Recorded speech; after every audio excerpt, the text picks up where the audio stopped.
পড়ছি অদ্বৈত মল্লবর্মণের গল্প তমোনাসের মন। দোরছাই জায়গাটা তাকে ছাড়তেই হবে। তমোনাস রায়ের আর একটা দিনও ইচ্ছে করে না এখানে থাকতে। কি নিয়ে থাকে সে এখানে? কি এখানে আছে? ভোঁস ভোঁস করে এক একটা ট্রেন আসে, হাত পা ছুঁড়ে যেন অচল হয়ে দাঁড়িয়ে যায়। কোনোটা 5 মিনিট আর কোনোটা 2 মিনিট দাঁড়িয়ে থেকে আবার স্টার্ট দেয়। ক্ষুদ্র প্ল্যাটফর্মের সংখ্যায় অপ্রচুর যাত্রীরা ভিড় করে। বেরোবার একটা লোহার গেট আগলে তমোনাস আগে থেকেই দাঁড়িয়ে থাকে। তারা তার সঙ্গে বোঝাপড়া করে, কাকুতি করে, আবার বৎসাও করে। বলে, ধনেখালির টিকিট করে ফকিরের হাটে কেন নেমেছি সুধোচ্ছ বাবু? আমরা গরিব, খেতে পাই না, একবেলা খাই তো দুবেলা উপোস করে থাকি। আমরা খাই না খাই তাতে তোমার কি? তা তো বলবেই, কিন্তু তোমার কি তা তোমার নয় তো কার? তুমি তো টিকিট বাবু। চেনা লোক বলেই অত সাহস। সত্যি এরা গরিব। ধনেখালির খামারে উলুখড় কেটে নামায়, 7-8 দিন পর পর বাড়ি আসে। আর এক দল আসে 2 স্টেশন দূর থেকে ট্রেনে উঠে সপ্তাহে 2 বার করে এরা এই স্টেশনে নামে। শনিবারের আর মঙ্গলবারে ফকিরের হাট বসে। এরা বস্ত্র ব্যবসায়ী, সামান্য ইংরেজি বাংলা লেখাপড়া জানে। বলে, উইদাউট টিকিটে আসবো না তো কি করব মশাই? চেকাররা গোষ্ঠী শুদ্ধ চেনা। অত গামছা তোয়ালে ছেড়েছি কি হাওয়ার গলায় দড়ি বাঁধবার জন্যে? তাছাড়া 10 মাইলের ভেতরে ট্রেনে চড়ি রোজ 2 বার। ফকিরের হাটের বাঁধা পশারি। এসব কথা ছেড়ে দিলেও মশাইয়ের সঙ্গে সপ্তাহে 2 বার করে দেখা। ও বললেই হলো, উইদাউট টিকিটে যেতে পারো না? অদ্ভুত যুক্তি। বস্ত্র ভেট দিয়ে এরা ট্রেন বাবুদের গলায় ফাঁস লাগিয়ে রেখেছে। এদের বেলা তাই সবাই রুদ্ধকণ্ঠ। তমোনাস রায় শুধু তমোনাস হয় না, কথার তোড়ে বিভ্রান্ত তমোনাসের দৃষ্টি ওদের গমনরত পথে ওদের পশ্চাৎ পশ্চাৎ ধাওয়া করে। তমোনাস ভেবে পায় না দুনিয়ার মানুষ মানুষ হবে কবে। এ পথ দিয়ে অনেকে হাটে যায়। শাকসবজির চুপড়ি মাথায় করে গরিব চাষিরা আর জেলেরা যায় মাছের ঝাঁকা কাঁধে করে। দেখতে দেখতে তার কাছে সব পুরনো হয়ে গেছে। তমোনাস হাটের 2টি রূপ প্রত্যক্ষ করে, এক কঠোর বাস্তবের রূপ, আর এক বিলাসীর রূপ। শুধু উদরের প্রয়োজন নিয়ে ঘুরলে সব মানুষ পাগল হয়ে যেত। নিত্যকার মাছ ভাতের উপাদান নিয়ে যারা ঘরমাক্ত কলেবরে সারাদিন দাড়িপাল্লা চালিয়ে অনেক কথা হাতমুখ ও নারীর অনেক শক্তি অপচয় করে গলদঘর্ম হয়, তাদের উপহাস করেই যেন হাটের প্রত্যন্তে পসরা সাজিয়ে বসে মনোহারী দোকানদাররা। একখণ্ড চট বিছিয়ে তার ওপর বেশাতির জিনিসগুলি গোছায়। লাল, নীল, হলদে, সবুজ রঙের নানা রকম সস্তা দামের সাবান, নানা রঙের রাশি রাশি পুঁতির মালা, কত রঙের কাচের চুড়ি, সূচগুলি, সুতা আর রুই মাছ ধরার সরু বড়শি। এরা সারি সারি বসে। শোরগোল নাই, ব্যস্ততা নাই, তত দরদস্তুর নাই। কেনে যারা, তারা কেউ চেয়ে ধিকৃত হয় না। হাটের এই অংশ বড় বিলাসী, বড় খেয়ালি। গ্রাম্য রেল স্টেশনের চাকরিতে নূতনত্ব নেই, এ কথা বলবে কে? কে বলতে পারে এ চাকরি জীবন একঘেয়ে, বৈচিত্র্যহীন? ভিক্টর হিউগো তার ছেলে শেক্সপিয়ারের গ্রন্থাবলী পড়ে আর সমুদ্র দেখে বন্দি জীবনের 12 বছর কাটাতে পারেন যদি, তুমি কেন পারবে না? ট্রেন ভরা যাত্রী দেখে, তাদের চাঞ্চল্য, হাসি কান্না, তাদের ওঠানামা দেখে। সারা চাকরি জীবন না হোক, জীবনের আরও কয়েকটা দিন। এই স্টেশন ও এই চাকরির ওপর তার চরম বিতৃষ্ণার মধ্যেও এসব কথা সে ভাবে মাঝে মাঝে। এক বন্ধু একদিন বলল, ভালো লাগছে না। তুমি বলছো কি তমোনাস? ফকিরহাট ছোট স্টেশন, তাতে দিনে 5 বার আর রাতে 3 বার গাড়ি যাতায়াত করে। এর ভিতরে কত যাত্রী, কত যাত্রিনী, তাদের জীবনে কত ট্র্যাজেডি আর কমেডি, তাদের মনের ভেতর কত আশা, কত উদ্দীপনা আর কত নৈরাশ্য। এ তো বাস্তব উপন্যাস। এর চেয়েও কি মন গড়া কথায় ভর্তি নাটক নভেল বেশি রোমাঞ্চকর? বন্ধুর এতগুলি কথা তমোনাসের কানে যে যায়নি তা বুঝতে পেরেই বক্তা চুপ করলে। কিন্তু তার শেষ কথাটি তমোনাসের কানকে ফাঁকি দিতে পারেনি। বন্ধুটি আরও বলল, তোমার খালি ভাবান্তরই দেখছি তমোনাস। এভাবে এখানে পড়ে থাকা তোমার ভালো নয়, শরীর খারাপ করতে পারে। তোমার এখন দুটি কাজ করা দরকার। প্রথমত মাস দুয়েকের ছুটি নিয়ে আত্মীয়দের পরিবেশে থাকা, আর দ্বিতীয়ত ভালো দেখে একটি মেয়েকে বিয়ে করা। বিয়ে করা নিয়ে ভাবতেই ভালো লাগে, কিন্তু তার ধকল সামলানোর কথাতেই যত ভয়। 5 আত্মীয়দের ভেতরে যারা মানুষ, তাদের অত ভাবতে হয় না। গোড়াতেই যে কাউকে হোক করে আঙুলে জড়িয়ে নিজের সঙ্গে তাকে ভালো লাগিয়ে নিয়ে অনেকগুলো মানুষের কলরবপূর্ণ ভরভরাট সংসারে সুখে দুঃখে দিন কাটানো যায়। সেই এক রকমের জীবন। অতশত ভাবার কণের রূপগুণ অতশত বিশ্লেষণ করার দরকার ওই জীবনে কখনো আসে না। এই গড্ডলিকা প্রবাহে ভেসে পড়বার সুযোগ যে তমনাসের আসেনি, এটা ভেবে এখনও তার স্বস্তিই বোধ হচ্ছে। এটা সত্যিই ঘটে গেলে সে সামলাতে পারত না। তা যে হয়নি, তমনাসের মনে হয় এ যেমন বিধাতার নির্মল আশীর্বাদ। কাজেই বিয়ে করা তার চলে না। আত্মীয় স্বজনের কাছেও তার যাওয়া চলে না, কেননা একসময় তার যখন টাকা কড়ি ছিল না, যাদের সে আত্মীয় বলে দাবি করতে পারত তারা তাকে দেখতে পারেনি। আর তার অনেক টাকা হয়েছে, অর্থাৎ গরিবদের কাছে অর্থের যে পরিমাণকে অনেক টাকা মনে হবে, সে টাকা তার হয়েছে।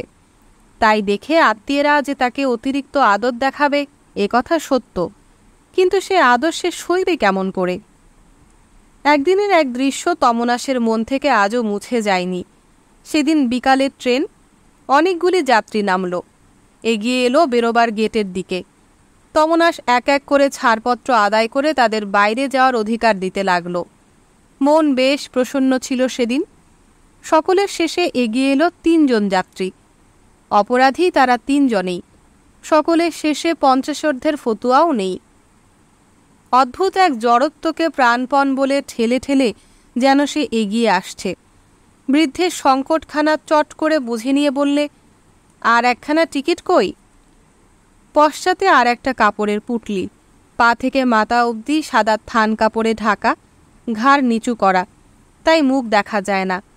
অনেকগুলি কথা বলতে গিয়ে বৃদ্ধ বিশেষ কিছুই বলতে পারল না, কিন্তু তমনাসে যা বোঝবার প্রয়োজন ছিল তা সে বুঝে নিল। সব কিছু বেচে বিয়ে দিয়েছিল, সেই জামাই মরেছে। শাশুড়ি আর দেবরেরা অলক্ষণে বলে একে খুব মারত, গলায় দড়ি না হয় কলসি দিতে আদেশ করেছে। এসব না পারে তো বাপের বাড়ি চলে যাক, এও বলেছে। একদিন দুটো খেতে দিয়ে 2 দিন উপোস রেখেছে। তা না হয় রেখেছে, কিন্তু একখানা টিকিট করেছেন, আর একখানা করলে কি মাথা যেত? তা যেত না, কিন্তু পয়সা কোথায়? খবর পেয়ে হাঁটা পথে যাই, মামারা ওই একটিমাত্র ধন, ওদের না হয় কেউ নয়, কিন্তু বুড়োর যে অনেকখানি, হাঁটিয়ে আনতে পারি না। চেয়ে চিনতে একখানা টিকিটের ভাড়া জোগাড় করেছি, কিন্তু আর একখানা জোটেনি। জোটেনি তো কি করব? রেল কোম্পানি দানছত্র খুলে বসেনি। বিনা টিকিটে রেলে চড়লে জেলে যেতে হয়, তা জানো? জানি, কিন্তু জেনেও এ না করে উপায় ছিল না বাবু। ছিল না? ব্যাস, তো আমি কি করব? আপনি যে টিকিট বাবু, আপনি ছেড়ে দিলে রাখে কে? আর আপনি ধরে রাখলেই বা বাঁচায় কে? বটে, খুব যে কথার তোর। আমি যেন রেলের মালিক। মালিক না হলেও এই ছোট ফকিরহাট স্টেশনখানাতে তমনাস 2-4 জন বিনা টিকিটের যাত্রীকে ছেড়ে দিলে সত্যি কেউ আটকায় না। ছেড়ে দেবার প্রবৃত্তি জাগবার সঙ্গে সঙ্গে তার মন মেজাজও বিগড়ে যেতে লাগল। গলায় অস্বাভাবিক জোর এনে গর্জন করে উঠল, যাও যাও, বেরো। নিজের রুক্ষস্বর ধিক্কার হয়ে নিজের কানেই ফিরে এলো। যখন দেখল পশ্চাতের কাপড়ের পুটুলিটা নিমেষে সচল হয়ে উঠেছে এবং বঙ্কিম গ্রীবা, রিজু এবং 2টি চোখ অশ্রুপূর্ণ হয়ে উঠেছে, তার সুন্দর মুখের বেদনার্ত রেখাগুলি চোখের ইঙ্গিতের সঙ্গে মিশে যেন মিনতি জানিয়ে বলছে, তুমি অমন করে তাড়াচ্ছ কেন? তুমি কি দেখছো না আমরা কত অসুখী, আমাদের কত কষ্ট?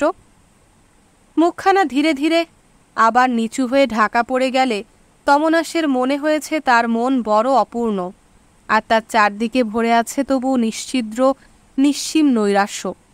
এই বহু অনুভূত নৈরাশ্যের অত্যাচারে তৃতীয় আসামিকে তমনাস ক্ষমা করতে পারেনি। সে এক হাফ টিকিটের ছেলে।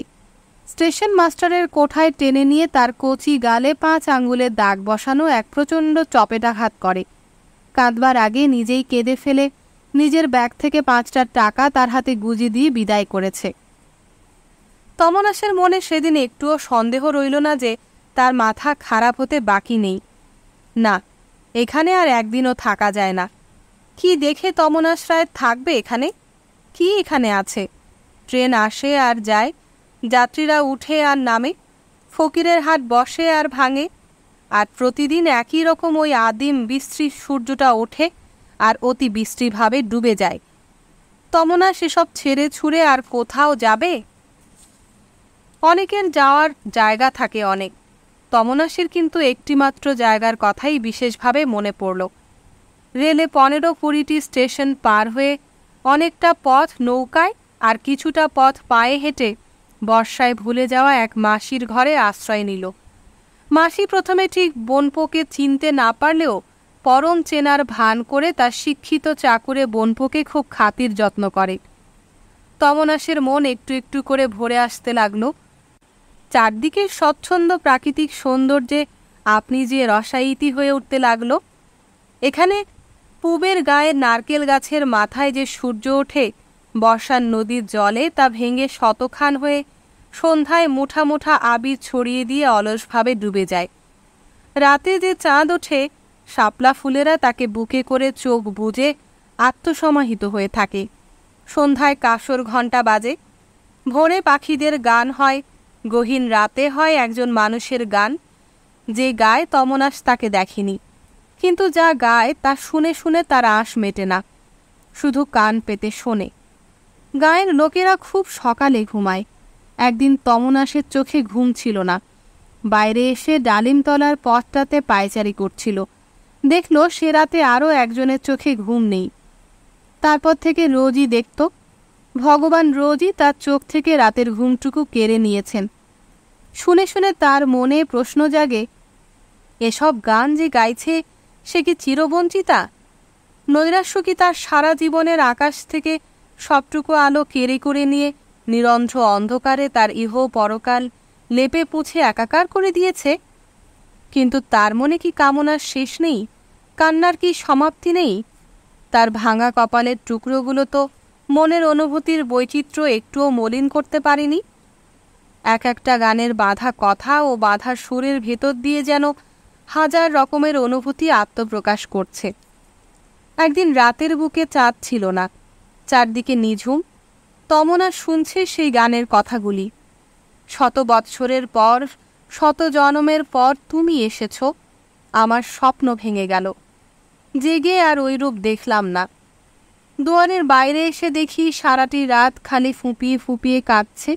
আমি কাঁদছি, আমার রাত কাঁদছে। কেঁদে কেঁদে রাত বিদায় নিচ্ছে। দেখি সুখ পাখিরাও কাঁদছে।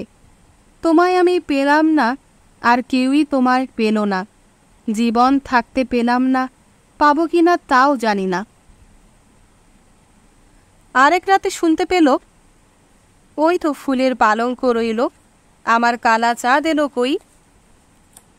এসব চিরকালের প্রশ্ন সুরে সুরময় হয়ে তার কানে এসে জানিয়ে দেয়, এ তোমারই বুকের ভার। এতদিন তা ভাষা পায়নি, নিভৃত মনে ছিল। আজ ভাষাও পেয়েছে, সুরও পেয়েছে। দিনের আলোতে তমনাস প্রশ্ন করে, ও বাড়িতে অনেক রাতে গান গায়, মেয়েটা কে গো মাসি? বিনোদিনী। তিনকুলে কেউ নেই। শিশুকালে মরেছে স্বামী, এখন যৌবনকালে গায় তারই বিচ্ছেদের গান। নিজে গান বাঁধে, নিজের সুরে গায়, গায় আর সুতা কাটে।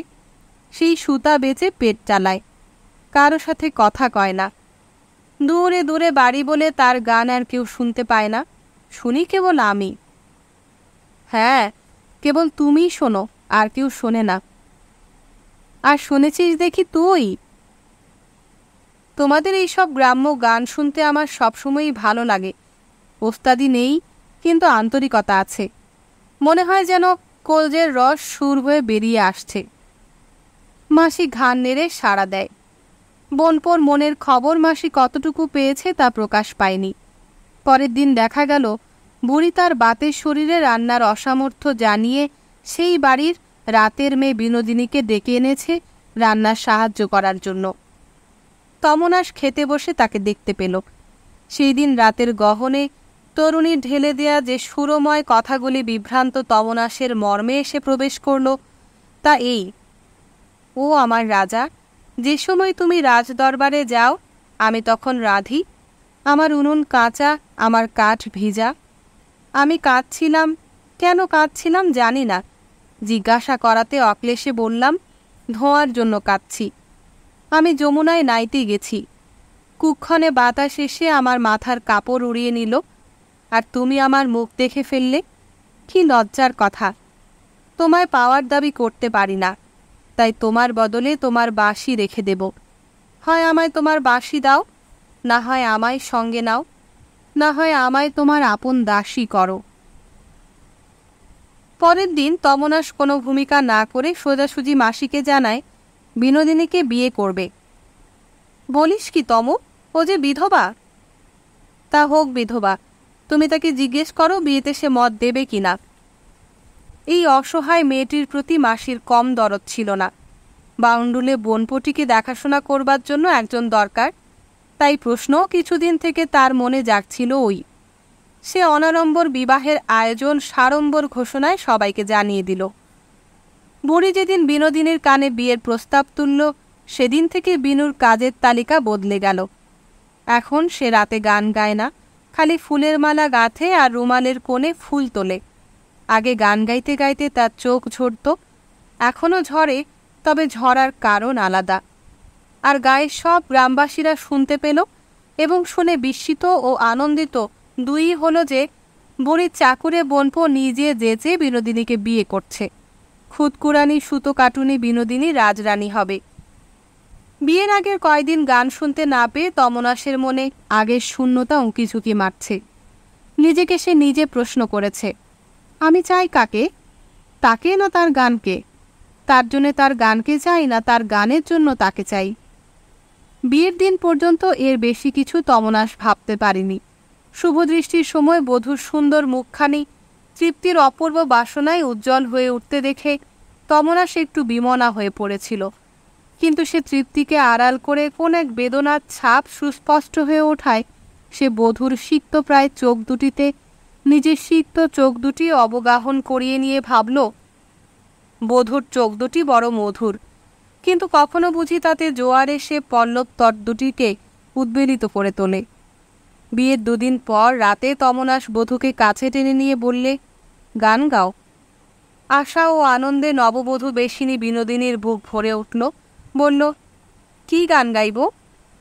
সেই গান যে গান অনেক রাতে গাইতে। ও গান আমি ভুলে গেছি, আর এমন দিনে সব অলক্ষণে গান গায় না। বধূর চোখে মুখে তৃপ্তি ও কৌতুকের এক স্বচ্ছ বিদ্যুৎ যেন খেলে গেল। তার প্রাণ আজ কানায় কানায় পূর্ণ। পূর্ণতার গৌরবে প্রিয়তমের কোলের ওপর নিজেকে লুটিয়ে দিয়ে বলল, ও গান তুমি কোনোদিন শুনতে চেও না যেন। সে মন আমার কি এখনো থাকতে পারে ভাবছ? সেই একদিন আর আজ তোমাকে পেয়ে আমার সব পাওয়ার স্বাদ মিটেছে। ও গান আমি কি গাইতে পারি? তমনাস বিস্মিত হলো না, স্তম্ভিতও হলো না। স্বপ্নভঙ্গের শূন্যতা নিয়ে শুধু এদিক ওদিক চাইতে লাগল। তার চোখ মুখের অস্বাভাবিক ভাব দেখে ভীত হয়ে বধূ তার পায়ের উপর লুটিয়ে পড়ে বলল, ওগো আমায় তুমি নাও, আমি তোমার, আমি চিরকালের তোমার। আমার থেকে কি আমার সেই গান বেশি সত্য হলো, বড় হলো?